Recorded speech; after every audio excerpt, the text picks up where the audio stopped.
how to fix TikTok Lite not working on Android. So if the TikTok Lite application isn't working on your Android device, what are the things that you can do?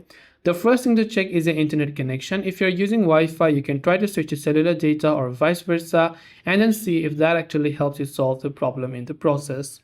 If that doesn't help you solve the problem, what we're going to do is on Android, just long press the TikTok app icon, tap this I button that says app info and tap on this app info button. This setting will be found on every Android device.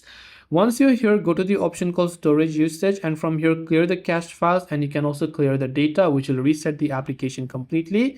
Select all data from here and tap on the clear button to clear all of the data on TikTok Lite app.